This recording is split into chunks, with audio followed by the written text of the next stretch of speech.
terkontrol ini namanya adalah volumetri dengan arus yang terkontrol.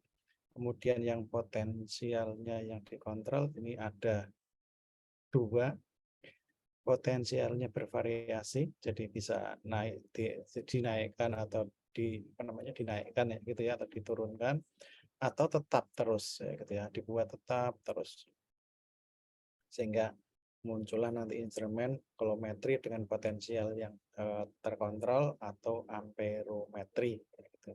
Jadi kemudian yang potensialnya divariasi, itu namanya voltametri. Nah, voltametri ini ada macam-macam perkembangannya. Ada voltametri hidrodinamik, voltametri atau polarografi, voltametri siklis dan sebagainya, atau mungkin polarografi pulsa. Nah, sebelum masuk ke sana, kita flashback dulu ke materi pengenalan elektrokimia, ya gitu ya.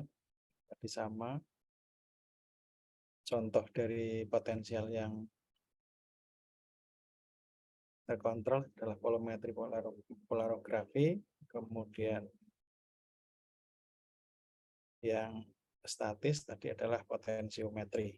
Kemudian arus konstannya adalah elektrografimetri. Biasanya ini arusnya yang dinaikkan, tapi arusnya yang konstan ya gitu ya. Jadi misalnya reaksi pengendapan ya gitu ya, elektrografimetri jadi diendapkan dengan arus yang tetap terus ya gitu ya.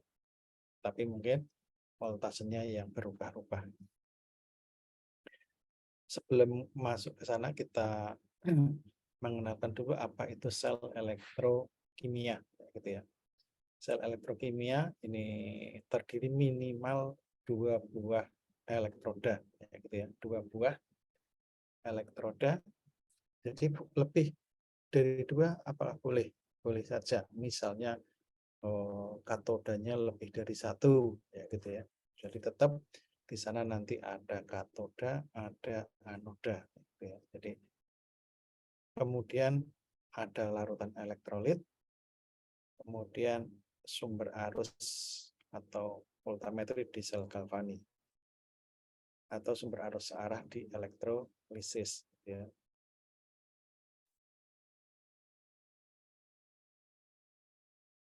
Sel galvanik, voltametri, kemudian elektrolisis, sumber arus searah.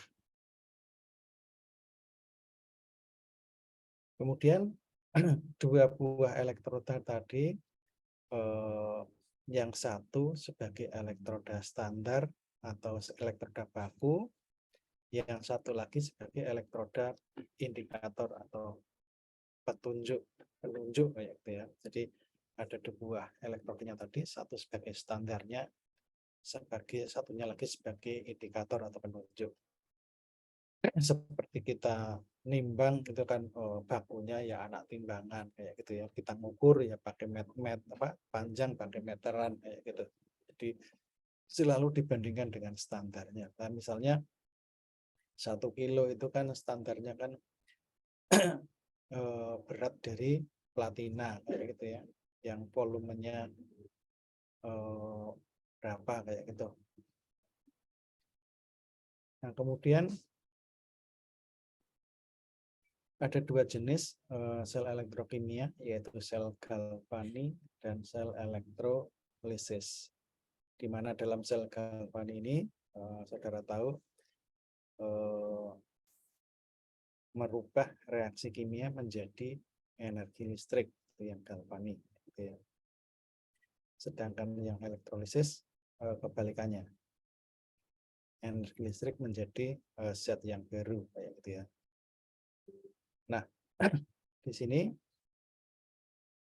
reaksi yang galvanik ini biasanya reaksinya spontan gitu ya.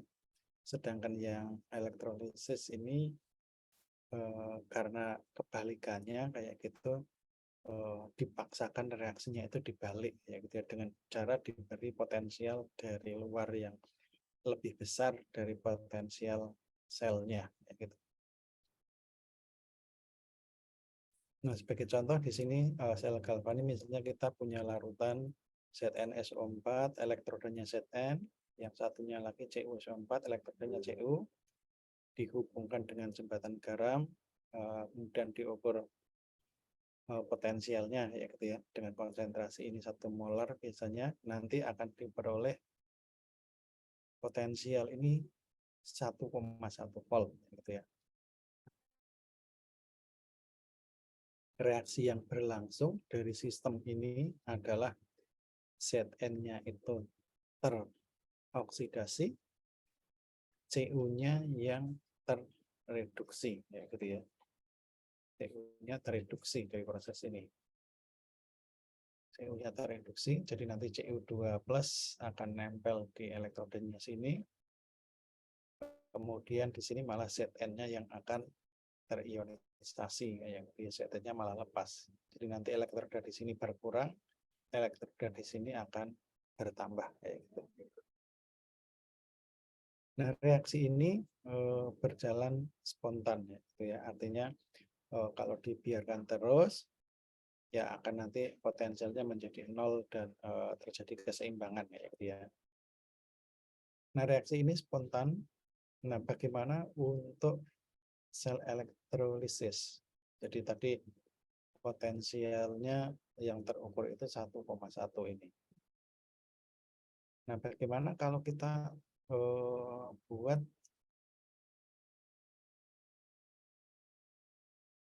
diberi arus yang arahnya berlawanan, yaitu diberi arus yang arahnya berlawanan dengan arah di sini, kayak gitu ya. Sini harusnya nanti arahnya kan karena ini Cu-nya mengendap, elektronnya dari sebelah kiri ke kanan sini, gitu ya. Nanti biar stabil, gitu kan. Nah, kalau diberi potensial yang arahnya berlawanan, itu diberi potensial yang arahnya berlawanan kurang dari 1,1, maka reaksi sel galvanik tetap jalan gitu ya. Tapi kalau diberi 1,1 berarti pas terjadi keseimbangan. Nah, kemudian kalau diberi lebih dari 1,1, beri lebih ya, gitu ya. Potensial dari luar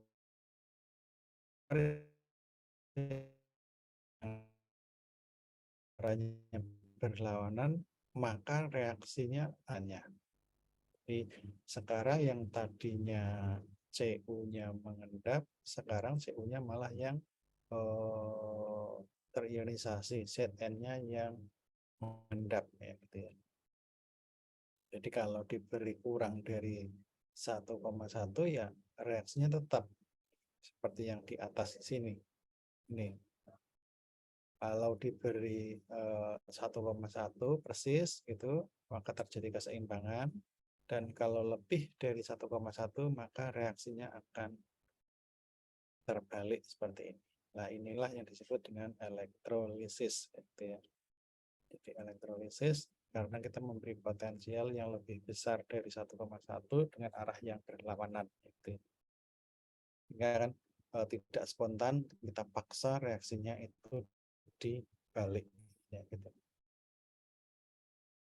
Kemudian dalam elektrokimia kita tadi kan ada minimal 2 elektroda ya gitu ya. Yang satu sebagai katoda, yang satunya lagi sebagai anoda ya gitu ya.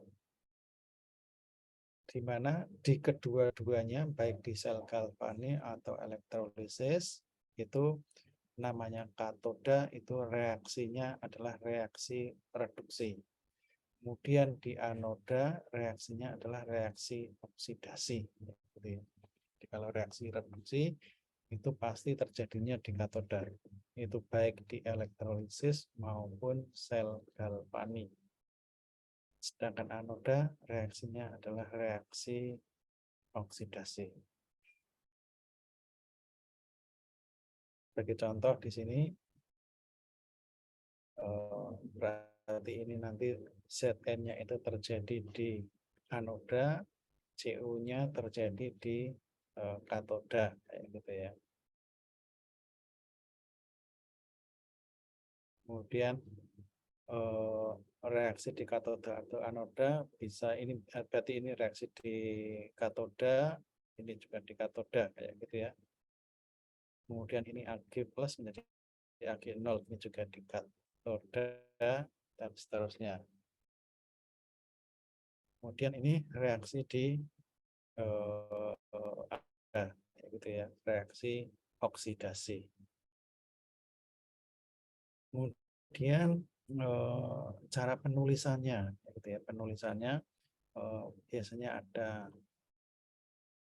setengah sel yang mempunyai potensial lebih besar atau katoda ditulis di sebelah kanan dari 2 garis vertikal, dan setengah sel yang potensinya lebih kecil ditulis di sebelah kiri. Berarti anoda itu sebelah kiri, katoda di sebelah kanan, gitu ya. Kemudian ada 2 garis vertikal. Ini kalau contoh yang seperti ini, kayak gitu ya, yang terpisah. Artinya di wadah yang berbeda kayak gitu, nanti pemisahnya itu 2 garis vertikal.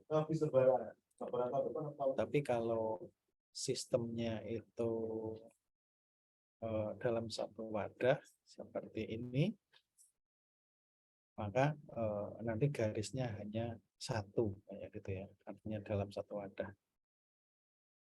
Kemudian urutan penulisannya mulai dari logam sebagai elektrodanya, kemudian elektrolit, kemudian batas tadi garis, kemudian larutan yang satunya lagi, dan elektroda atau katodanya, gitu ya. Bagi contoh di sini, nah ini gambar 91 itu yang tadi terpisah, kayak gitu ya. Jadi ini apa tadi, anoda, terjadi reaksi oksidasi, jadi Zn menjadi Zn2+, gitu ya. Kalau kita lihat 91 Zn. Ya, Zn-nya yang teroksidasi ya di sini ya, yang spontan. Jadi ini adalah anodanya, gitu ya, terjadi di anoda, sehingga ditulis di sebelah kiri. Jadi ini reaksi oksidasi, yang sebelah sini reaksi reduksi. Sehingga anodanya itu Zn, larutan Zn2+, kemudian ada jembatan garam, larutan satunya Cu2+, elektrodanya Cu. Berarti di sini terjadi oksidasi, Zn menjadi Zn2+, di sini Cu2+ menjadi Cu, jadi reduksi. Kemudian gambar 93 ini yang dalam satu wadah, ya. Nah, bedanya di sini garisnya itu 2, di sini garisnya 1. Berarti di sini elektrodanya atau anodanya PT, katodanya Ag, gitu kan. Di sini terjadi reaksi oksidasi dari H2, berarti H0 menjadi H plus 1 plus 1, ya. Kemudian di sini reaksi reduksi dari Ag plus menjadi Ag. Cara penulisannya seperti itu. Kemudian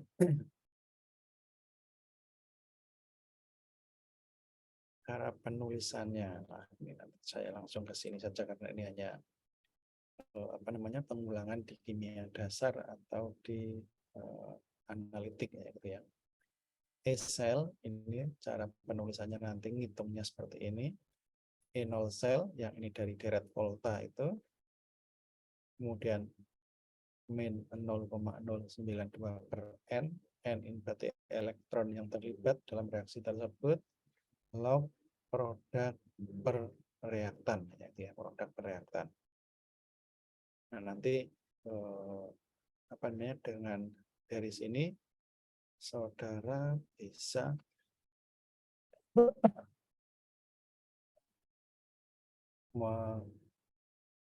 ini apa namanya, menjawab soal-soal di sini, ya, gitu ya. Ini nanti ada soalnya, misalnya ditanyakan berapa potensial setengah sel dari elektroda CD yang dicelupkan ke larutan CD 0,015 CD12, reaksinya sel deret voltanya ini, ya, gitu ya. Maka nanti berapa E-selnya? Ya, E0 sel min 0,0592 per N, N-nya 2, log produk per reaktan. Produknya apa? CD 8. Berarti nanti konsentrasi CD-nya atau 1 per konsentrasi CD 2 plus. CD 2 plus-nya berapa? Ini, gitu ya. Sehingga nanti E0 sel, E-selnya, E setengah selnya nanti adalah min 0,597. Nanti silahkan dicoba dari 6 soal ini, kuncinya nanti ini, gitu ya. Jadi nomor 1 sampai 4 itu nanti mencari E setengah sel, kemudian nomor 5, 6 E sel, berarti nanti belum, jadi baru setengah sel itu nanti pakai ini, misalnya apakah di katoda atau di anoda, kayak gitu ya. Nah, E-selnya sendiri ada 2 rumus, gitu ya.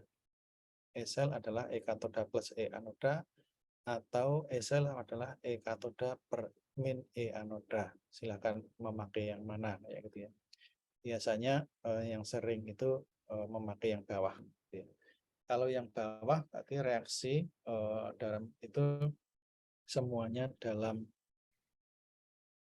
nggak usah dibalik, ya, gitu ya. Tapi kalau saudara memakai yang atas ini, konten energi itu harus dibalik, jadi semuanya dalam reaksi reduksi, gitu ya. Iya. Jadi di sini nanti dibuat menjadi reaksi reduksi, di sini dibalik menjadi reaksi oksidasi, kayak gitu ya. Tapi kalau kita pakai yang bawah, kita dari dari dari soal tadi kita apa adanya, kayak gitu ya. Jadi misalnya kita tahu potensial selnya E0-nya itu seperti ini, gitu kan? Ya, kita mengikuti rumus ini semuanya. Ini selalu ditulis dalam reaksi reduksi, kayak gitu ya. Jadi kita apa adanya, sehingga nanti E selnya adalah E katoda min E anoda. Jadi kalau yang kita pakai yang atas ini harus dibalik, misalnya mana yang katoda, mana yang anoda. Saudara tentukan dulu, misalnya ini yang ini itu anoda.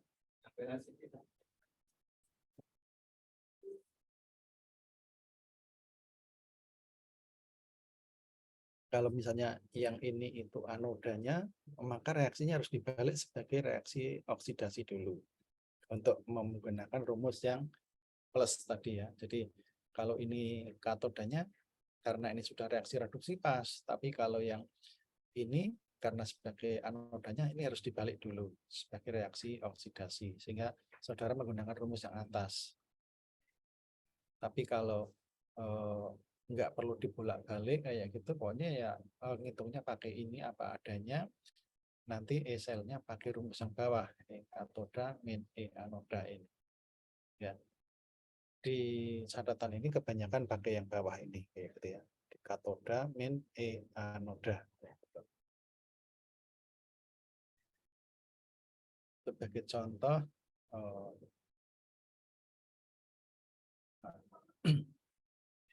nanti di bawah ada. Kemudian tadi 2 elektroda tadi, yang satu sebagai elektroda standar pembanding atau baku, ya gitu ya, yang satunya lagi elektroda penunjuk, gitu ya. Nah, namanya elektroda pembanding itu harus stabil ya gitu ya. Syaratnya elektroda pembanding itu ini, potensialnya tetap dan diketahui, konstan, dan tidak peka terhadap perubahan komposisi larutan yang diselidiki atau diukur. Jadi potensialnya itu tetap kayak gitu ya, diketahui dan tidak mudah konstan, ya artinya tidak mudah berubah ya gitu ya. Dicelupkan di sini ya potensialnya segitu, tetap terus kayak gitu ya. Itu syarat elektroda bakunya. Nah, elektroda baku yang pertama adalah elektroda normal hidrogen atau elektroda standar hidrogen ya gitu ya. Nah, ini sayangnya gambarnya ini. Nah, ini. Jadi yang namanya elektroda pembanding itu apa namanya, larutan H plus ini aktivitasnya 1 atau 1 molar ya gitu ya. Ada elektroda PT, kemudian gas hidrogen itu 1 atmosfer kayak gitu. Nah, inilah yang sebagai pembandingnya. Sehingga nanti kalau di semuanya dibandingkan dengan elektroda normal standar hidrogen ini semuanya disusun menggunakan tadi dibandingkan dengan elektroda standar hidrogen ini, sehingga potensialnya 0 itu ya, karena dia dibandingkan dengan dirinya sendiri kan, potensialnya 0. Sehingga nanti kalau yang lebih kecil diberi harga negatif, kalau yang lebih besar itu diberi harga positif gitu ya. Ini semuanya elektroda pembandingnya adalah elektroda standar hidrogen. Akan tetapi elektroda ini susah kayak gitu ya. Jadi kita harus merakit seperti ini susah untuk membuatnya gitu ya. Sehingga nanti muncullah elektroda standar yang lainnya gitu ya. Elektroda standar yang lainnya apa nanti ada di sini. Misalnya elektroda kalomel, elektroda perak klorida, perak, elektroda beran dan sebagainya ya gitu. Nah, untuk apa namanya, sebelum kita mengenal elektroda standar tadi yang arusnya 0 ya, itu contohnya adalah potensiometri. Potensiometri jadi mengukur potensial, seperti mungkin di pH meter itu bisa mengukur potensialnya berapa ya gitu ya. Kita nggak memerlukan arus dari luar ya gitu ya. Jadi, tidak ada voltase dari luar, potensial dari luar, tapi kita mengukur larutan gitu ya. Nah, contohnya nanti potensiometernya tadi pembandingnya yang pertama tadi elektroda hidrogen standar, reaksinya ini potensialnya itu 0. Jadi enak kalau dibandingkan dengan elektroda hidrogen standar itu yang tertera di apa namanya monitor itu adalah potensial yang sesungguhnya ya gitu ya, karena sudah dibandingkan dengan yang harganya 0 gitu, sehingga lebih enak. Misalnya tadi yang CuZn 1,1 volt ya gitu ya, karena dibandingkan dengan elektroda normal ini standar hidrogen. Tapi karena membuatnya susah kayak gitu sehingga muncullah elektroda pembanding yang lainnya yang kita sebut dengan elektroda pembanding sekunder. Contohnya adalah elektroda kalomel. Bentuknya seperti ini ada logam Hg, kemudian ada pasta Hg2Cl2, KCl jenuh atau KCl kayak gitu ya. Kemudian ada kawatnya, gambarnya seperti ini. Jadi ini lebih mudah kayak gitu ya. Jadi lebih praktis cara menggunakannya dibandingkan standar hidrogen tadi. Nah, reaksinya yang terjadi ini, jadi Hg2Cl2 menjadi 2Hg plus 2Cl-. Berarti ini Hg-nya dari +1 ya, +1 menjadi 0. Jadi reaksi reduksi ya.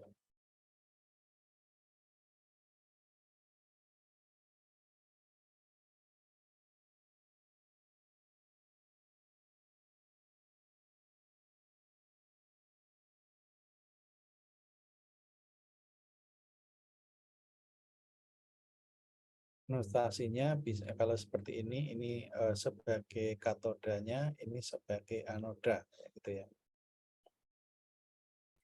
Nah, kalau kita menggunakan kalomel jenuh, potensialnya itu ternyata tidak 0, gitu ya. Jadi potensialnya itu sekian, 0,246. Sehingga kalau kita ngukur pakai elektroda ini harus dikoreksi, selalu harus dikoreksi dengan angka ini.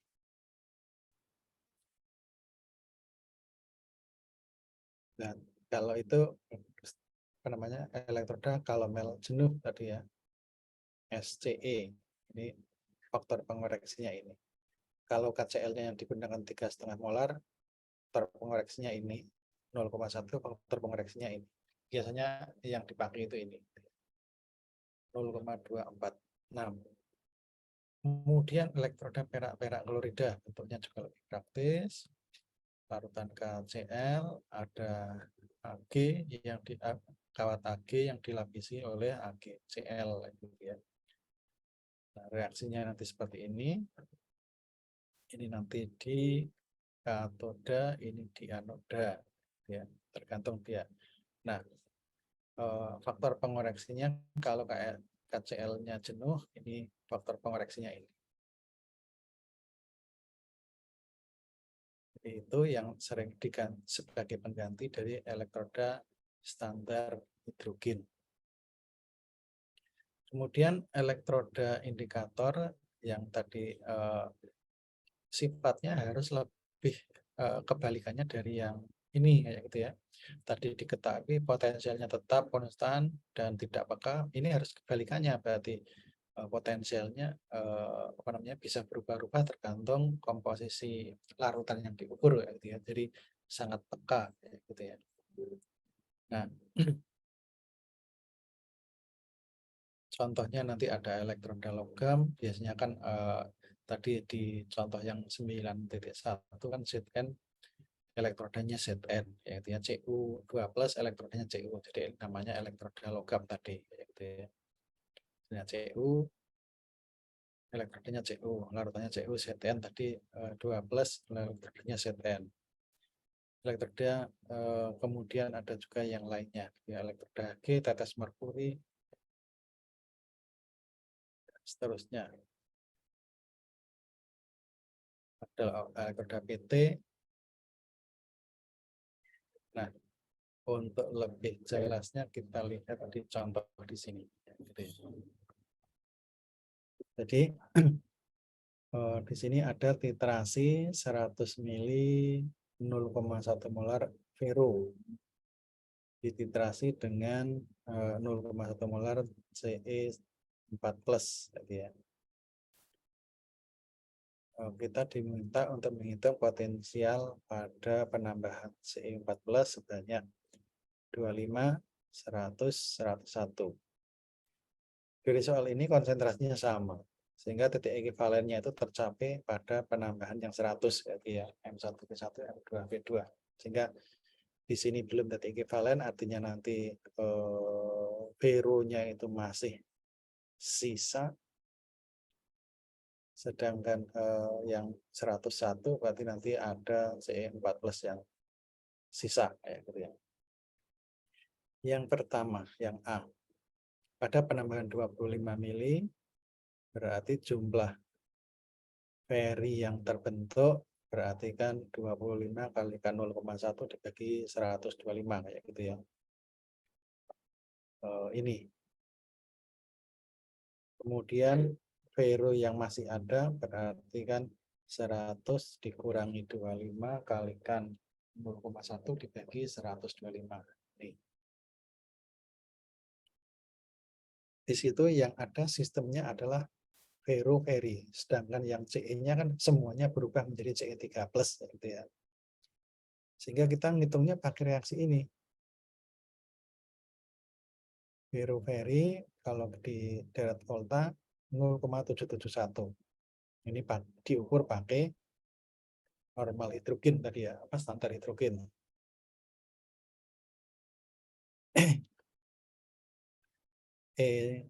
Larutan adalah E0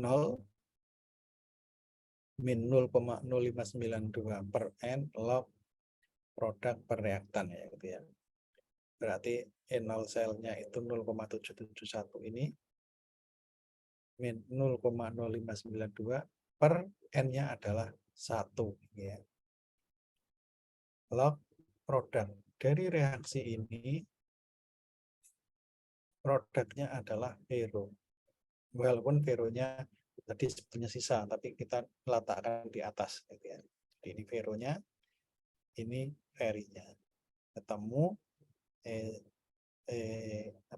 WFE-nya itu 0,743. Ini kalau diukur pakai apa namanya standar hidrogen. Nah, karena kita mengukurnya pakai SCE, maka harus dikoreksi di sini. Nah,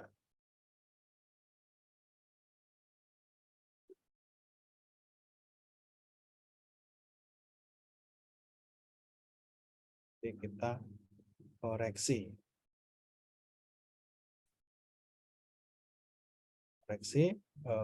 Tadi E sel adalah E katoda min E anoda, gitu ya.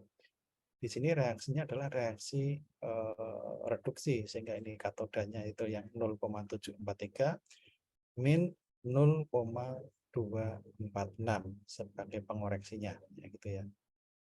Sehingga yang terbaca nanti adalah 0,497, bukan 0,743 ini yang terbaca.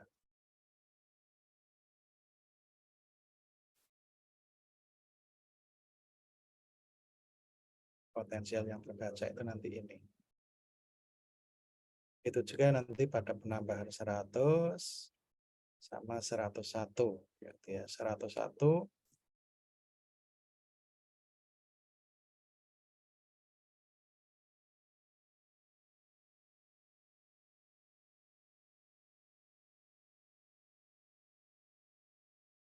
nanti kelebihan CE4+-nya sekian, CE3+ yang terbentuk sekian.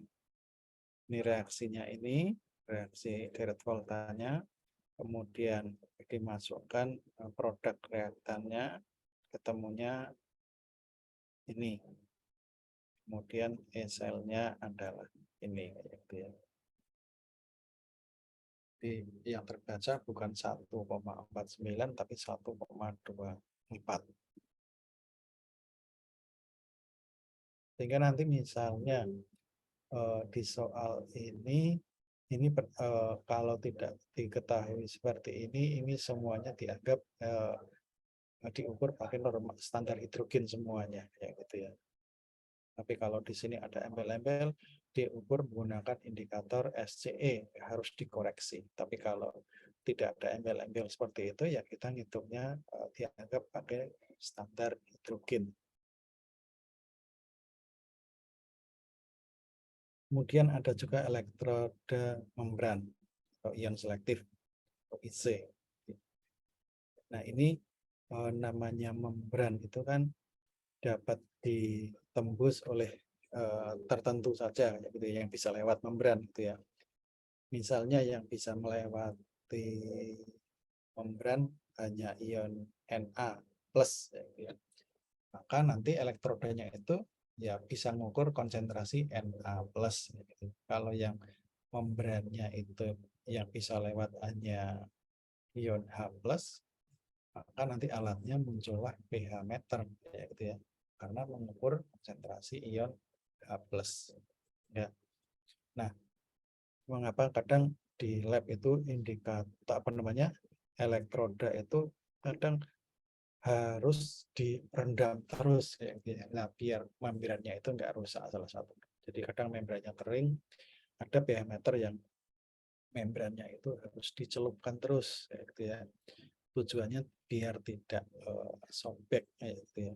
Karena kalau sudah sobek lewat celahnya yang bisa masuk nanti ionnya banyak. Nah, itu bukan hanya H+ saja.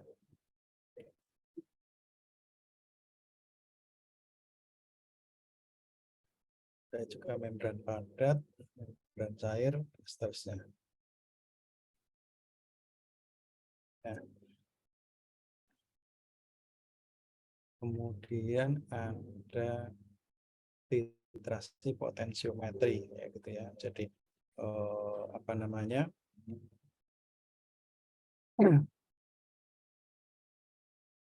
Contohnya ini sebetulnya. Jadi diukur penambahan misalnya titrasi sumbu Z-nya itu nanti apa namanya bisa pH-nya atau potensialnya, sumbu X-nya itu berarti volume titran yang ditambahkan ya gitu ya. Jadi seperti titrasi ini bisa pH, bisa potensial kayak gitu.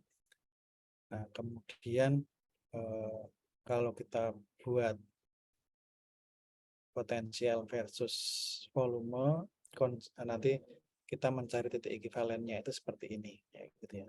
Seperti kurva titrasi asam basa kayak gitu ya. Ini atau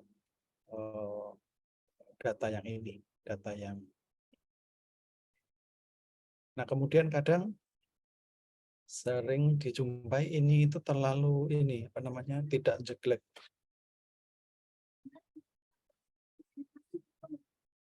Ajar.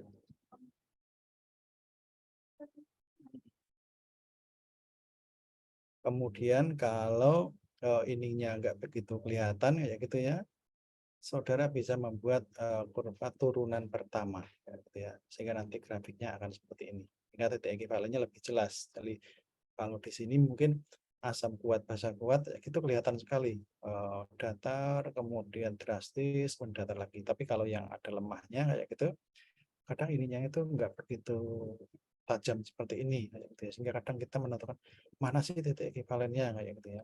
Saudara buat turunan pertamanya, nanti grafiknya akan datar kemudian drastis turun lagi kayak gitu ya. Titik puncaknya ini nanti tarik garis bawah sebagai apa namanya titik ekivalennya. Kalau misalnya grafiknya kok ini juga jelek, saudara bisa membuat turunan kedua. Nanti grafiknya akan datar, naik, turun sampai memotong sumbu X, turun lagi sampai negatif, kemudian akan naik kembali. Nah, cara mencarinya ini di sini sudah saya berikan. Jadi ini grafik pertama itu ini, grafik kedua itu ini, grafik ketiga itu dari data ini, ya gitu ya. Nanti silakan dicoba di Excel. Nah, ini dapatnya dari mana? Ini dapatnya dari sini, gitu ya. Jadi Vx ini adalah V1, jadi V1 itu ini tambah V2 dibagi 2. Ini nanti ketemu ini.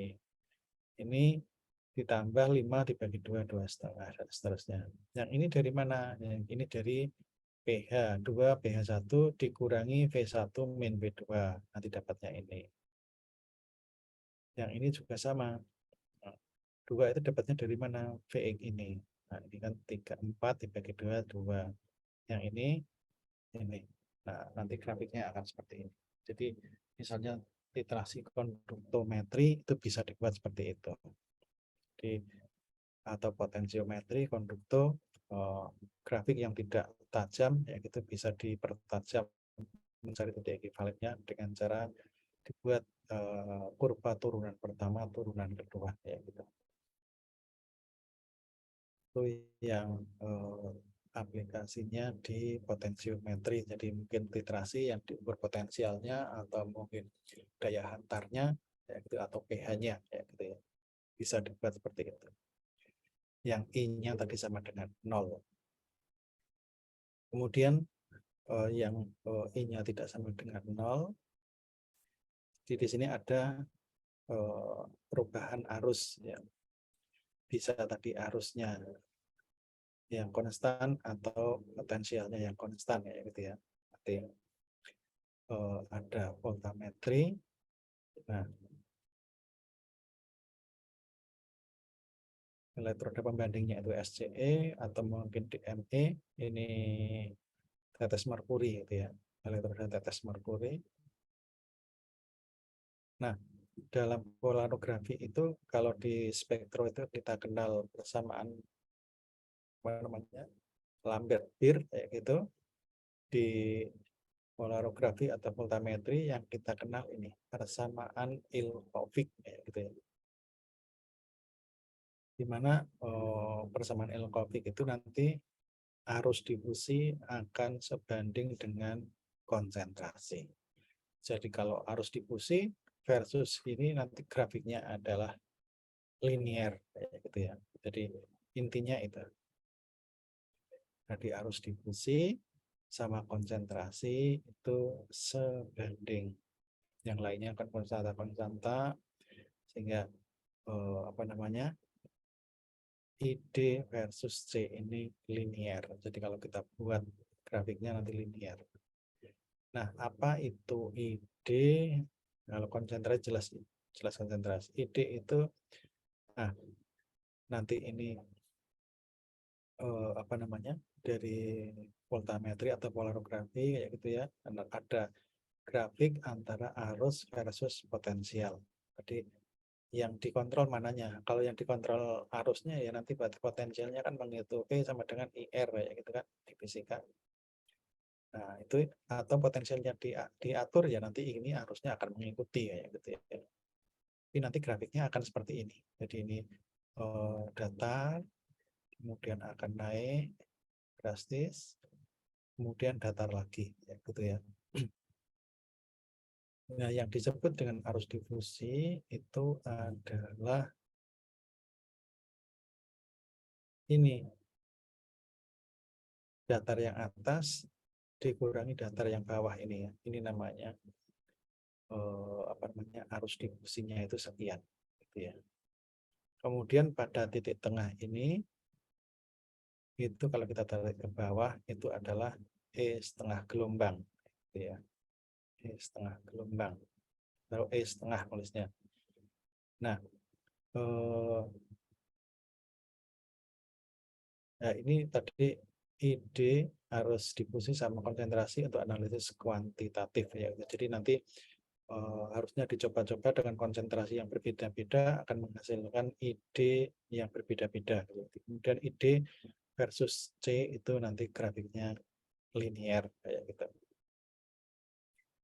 Yang ini nanti arus sisa, arus apa ini yang limit ceritanya ya. Arus batas. Nah, kemudian arus difusi ini bisa digunakan untuk analisis kuanti.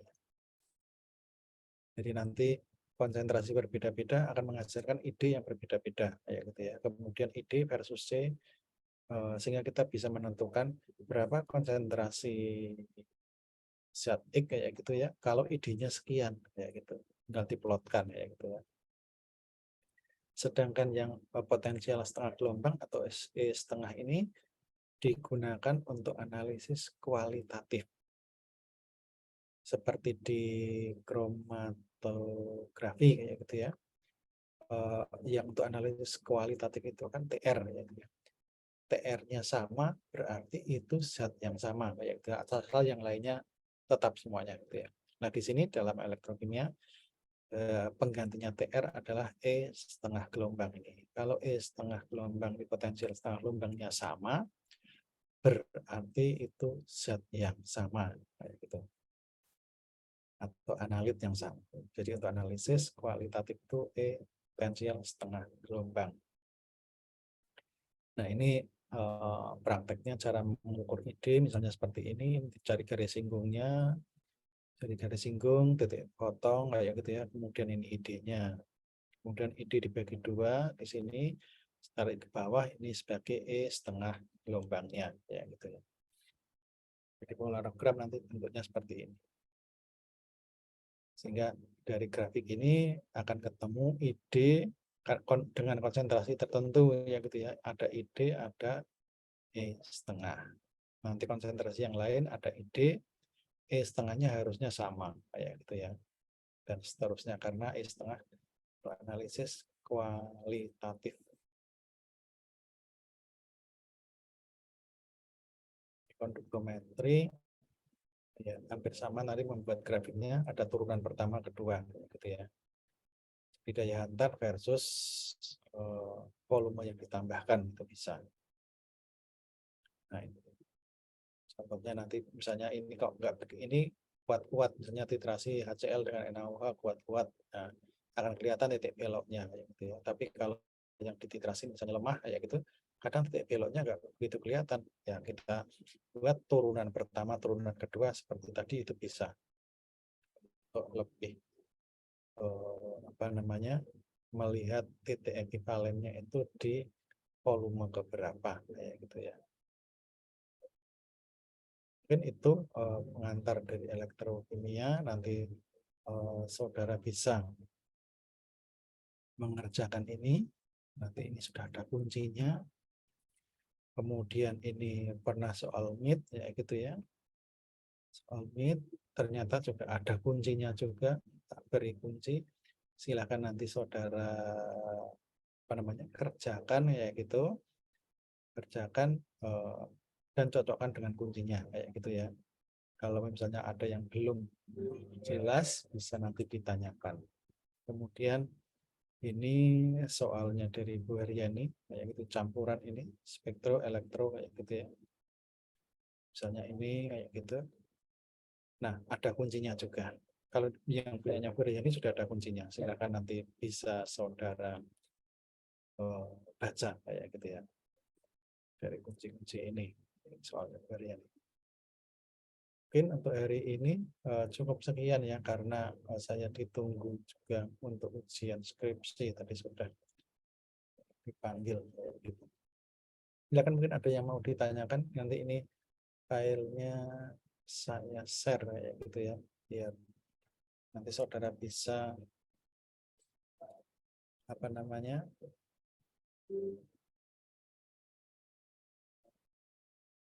share-nya dulu, tak carinya kelasnya.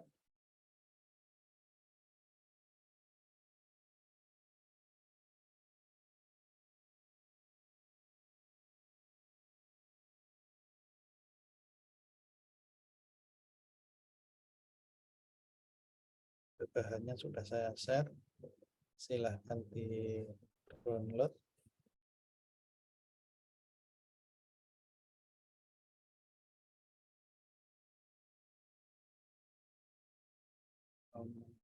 Dan si kado minta akhiri saja ya, nanti bisa divalidasi.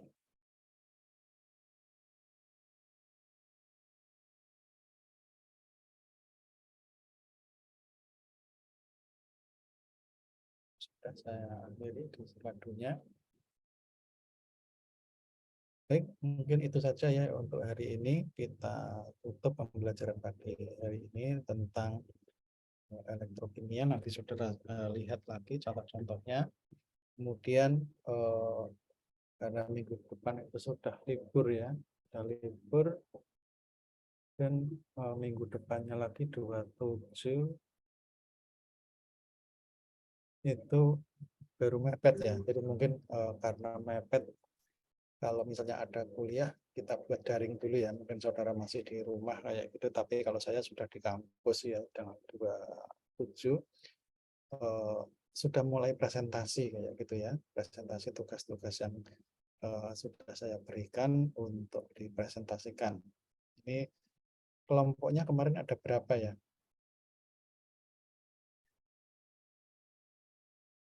Kelompoknya ada berapa? Karena nanti apa namanya presentasinya sesuai kelompok ini. Tempat saya ada catatannya gitu ya. Kelompoknya ada 8, Pak. Ada berapa? 8. 8.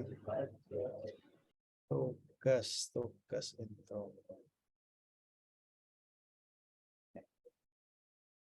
bagian tugas 401 1 2 3 4 5 6 7 8. Padahal minggunya tinggal mungkin bisa 2 ya, berarti ya 22 maksudnya ya, karena ada 8 kelompok. Ini kelompok 1 ini ya Sani, dan seterusnya kelompok 2 Susilo ini ya. Bisa. Ya mungkin bisa itu.